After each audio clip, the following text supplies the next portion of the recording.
বঙ্গোপসাগরে সৃষ্ট লঘুচাপটি নিম্নচাপে পরিণত হয়েছে। এর প্রভাবে ঢাকা সহ দেশের বিভিন্ন জায়গায় বৃষ্টি হচ্ছে। চট্টগ্রাম, কক্সবাজার, মোংলা ও পায়রা সমুদ্র বন্দরকে ৩ নম্বর স্থানীয় সতর্কতা সংকেত দেখাতে বলেছে আবহাওয়া অধিদপ্তর। ২ নম্বর নৌ হুঁশিয়ারি সংকেত দেখাতে বলা হয়েছে খুলনা, বরিশাল, নোয়াখালী এবং চট্টগ্রাম এলাকার নদী বন্দরগুলোকে। এছাড়া বঙ্গোপসাগরে অবস্থানরত মাছ ধরার নৌকা এবং ট্রলারগুলোকে নির্দেশনা দিয়ে দেওয়া হয়েছে উপকূলের কাছাকাছি থাকার। এদিকে বরিশাল থেকে অভ্যন্তরীণ রুটে বন্ধ রয়েছে লঞ্চ চলাচল।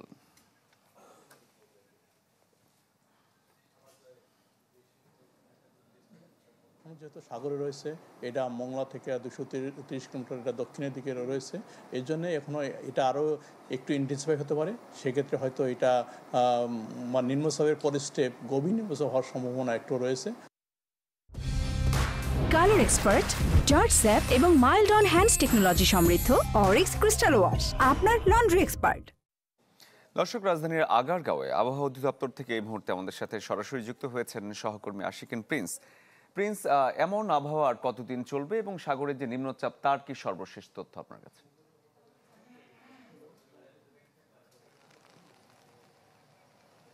আর শরীফ, ভোর ৬টার দিকে মূলত বঙ্গোপসাগরে নিম্নচাপটি তৈরি হয়েছে এবং এই নিম্নচাপের কারণে ঢাকা সহ দেশের বিভিন্ন জেলাতে বৃষ্টিপাত হচ্ছে। তবে সবচেয়ে বেশি বৃষ্টিপাত হচ্ছে উপকূলীয় এলাকা খুলনা, বরগুনা সহ এই সব জেলাতে।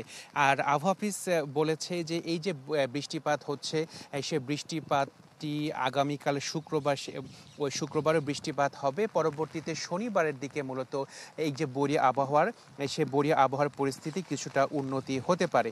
একটি বিষয় যে এখন যে নিম্নচাপটি সৃষ্টি হয়েছে বঙ্গোপসাগরে, এই নিম্নচাপটি গভীর নিম্নচাপে রূপ নিতে পারে বলে আবহাওয়া অফিস থেকে বলা হয়েছে। তবে এটি এখন পর্যন্ত ঘূর্ণিঝড়ের রূপ নিবে কিনা সেই বিষয়ে কিন্তু সুস্পষ্টভাবে আবহাওয়া অফিস থেকে বলা হয়নি। বলা হচ্ছে যে ঘূর্ণিঝড়ের রূপ নেওয়ার মতো পরিস্থিতি এখন পর্যন্ত তৈরি হয়নি।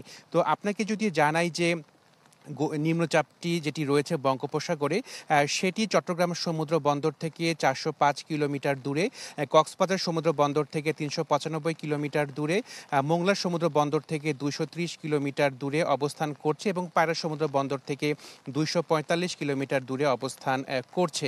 আর এই নিম্নচাপ কেন্দ্রের ৪৪ কিলোমিটারের মধ্যে বাতাসের একটানা সর্বোচ্চ গতিবেগ ঘন্টায় ৪০ কিলোমিটার, যা দমকা অথবা ঝোড়ো হাওয়া আকারে ৫০ কিলোমিটার পর্যন্ত বৃদ্ধি পাচ্ছে এবং নিম্নচাপ কেন্দ্রের নিকটবর্তী এলাকায় সাগর উত্তাল রয়েছে।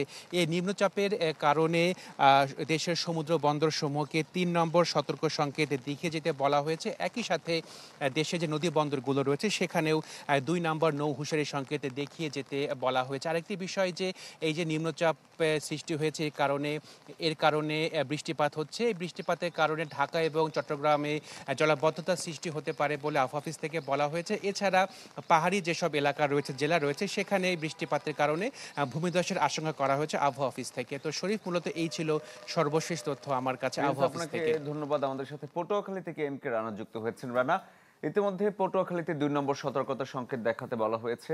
তো পটুয়াখালীতে আকাশের অবস্থা কেমন দেখছেন আপনি? আপনাকে জানিয়ে রাখি যে আসলে গত দুদিন থেকেই কিন্তু আসলে পটুয়াখালীতে কিন্তু বৈরী আবহাওয়া বিরাজ করছে। কারণ গত দুদিন প্রচন্ড বৃষ্টি এবং বাতাসের গতিবেগ ক্রমেই কিন্তু বৃদ্ধি পাচ্ছে। আমি এখন দাঁড়িয়ে আছি পটুয়াখালীর সমুদ্র সৈকত এলাকায়, কুয়াকাটা এলাকায়। এখানে দেখতে পাচ্ছেন যে গতকাল বিকেল থেকেই কিন্তু আসলে প্রবল আকারে বৃষ্টিপাত শুরু হয়েছে এবং সেটা সারা রাত হয়ে এখন পর্যন্ত কিন্তু বৃষ্টিপাত চলমান রয়েছে।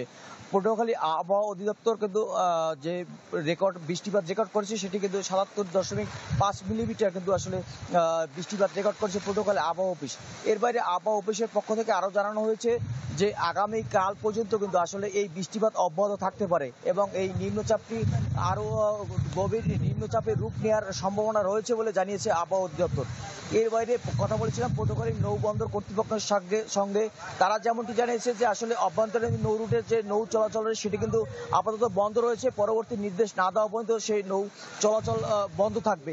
এর বাইরে স্থানীয় যে কয়েকজন কৃষকদের সঙ্গে কথা বলেছিলাম, তারা যেমনটি জানিয়েছেন আসলে এবারে তাদের যে রবি শস্য সেটিতে কিন্তু ব্যাপক ক্ষতির আশঙ্কা করছেন কৃষকরা।